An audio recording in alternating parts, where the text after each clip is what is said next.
The wait for Pokemon Winds and Waves has been long. For years, we have waited, watched, and wondered what the future of Pokemon is going to bring. Now, the future stands right before us. Expectations are higher than ever. Fans are demanding a game that's worthy of the wait, and a new generation can push Pokemon beyond anything we've ever seen before with a Pokemon game, especially this being Generation 10. But as we approach the release of this game and the next trailer to find out more stuff about it, will the Pokemon Winds and Waves wait be worth it? I guess you could call this game Pokemon Winds and Wait.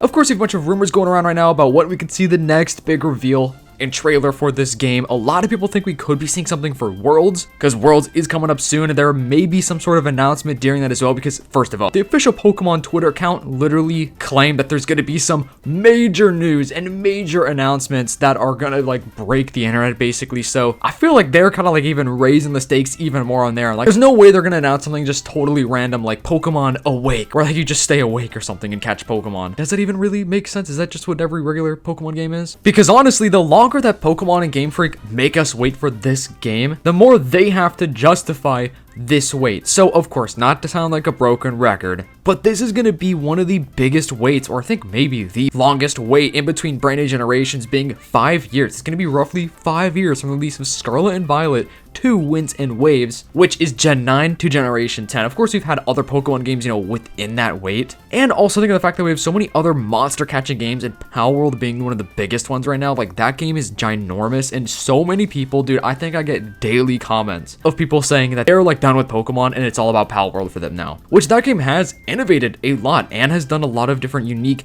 and cool things that honestly just kind of raises the bar for Generation 10 just a little bit higher. Of course, I'm not just going to compare this game to Palworld and stuff, and Pokemon in general is in a whole nother league. So, and I feel like one of the biggest topics right now that people really love to discuss is like the frame rate and just kind of the content in the game. So many people think that Pokemon games recently are just kind of like dull, or like it's just not enough, I guess, for them to fill the gap in between new generations and just to fill in the gap between, playing other games, which that's not what I'm saying. I'm a big Pokemon guy, of course, as I have a whole channel based on Pokemon, but it is something to think of. Like they have done 9 generations. Of course, they have other Pokemon games, spin-offs, Legends games, so they have to do something a little bit different with this game, which I do think they are. Like I genuinely do think that this game is going to be a big improvement, and I think that it will offer a lot. I really don't think that they're just going to have us kind of replaying the same formula over and over again. As we have seen, they are trying to kind of change the formula a little bit in every single new generation and game. Whether, it's just like the gyms or, they did trials. Of course, Legends games is a whole different thing. Legends games are still mainline, but they're not a new generation. New generations are, like Scarlet and Violet, Sun and Moon. I know most of you guys do know that, but I'm just bringing that point up just because I do get comments asking about that every now and then. I'm really thinking that this Pokedex is gonna hit. I don't know. I feel like there's got to be something special. Just the fact that this game is based in Southeast Asia makes me kind of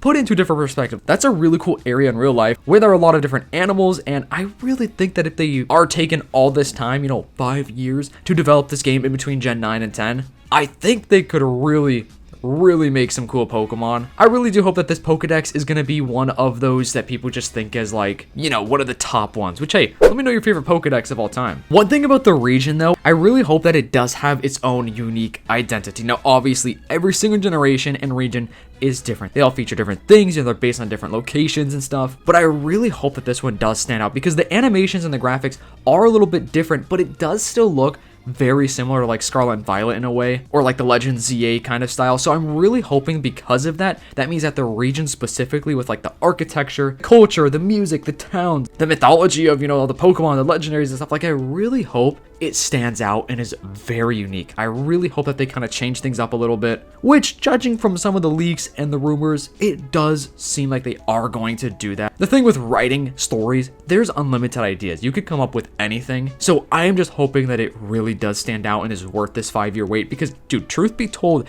I'm fine with waiting 5 years in between Pokemon games if it means that they're genuinely amazing games. Or I guess I should say new generations, because I do think that they're going to space out new generations even more in the future. But then like with these spin-off games or like side games like the MMO or Legends games and stuff, they will continue to be making those games like drop in between new generations. One thing I am curious about is the graphics. I'm wondering if we will see a little bit of an improvement from the graphics from the first trailer in the second trailer. Now that's pretty common with movies and video games where, the first look isn't the final look of the graphics, if that makes sense, because everything gets polished over time. So I do think that it looks better than Scarlet and Violet and ZA, especially the water. The water looks great, man. Of course, we have seen Pokemon games go more and more into the open world style. Like, every game is definitely improving upon that. And I do think that this game should be a major improvement with the open world, because an open world game needs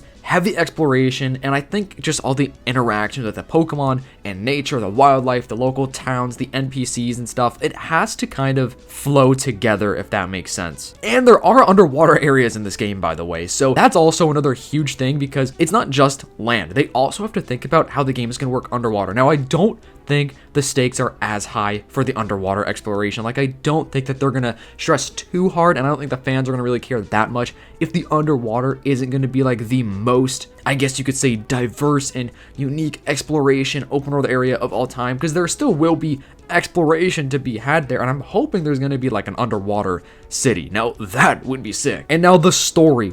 I really hope that they're cooking with the story. I feel like Pokemon games, the stories are typically really good, and I do hope that this one is a little bit more grown up. Now, Pokopia is one of those Pokemon games where it's a very fun kind of, cutesy game, but if you really just pay attention to just the story, it actually kind of has a darker undertone to it. Like, it's kind of a dark storyline. They did it in a way that doesn't make you feel sad. I mean, I guess you could feel sad, but like, doesn't make you feel terrible, I guess, after playing the game. And that's what I think like Pokemon Black and White Generation 5 really succeeded with, is that it was kind of a darker story. Like, it was more of a serious tone, and I hope that's what they do with Generation 10. I mean, let's be honest here, dude, so many, probably more than half of the Pokemon fan base is older now because we've grown up with the games, and I really think they would succeed if they still made this game with a more serious tone, having better villains, or like the rivals, rival friends and stuff. Characters that genuinely feel like they have a motive, if that makes sense, with real consequences, legendary Pokemon that matters to the plot, which, according to the leaks, they should. Both legendary Pokemon should be involved in this storyline. Is also very similar to Pokemon Generation 5, because both of those legendary Pokemon were involved with the storyline. And it does also seem like the interactions with Pokemon in this game will be improved. I feel like a good way I could kind of describe it is maybe like think of the anime where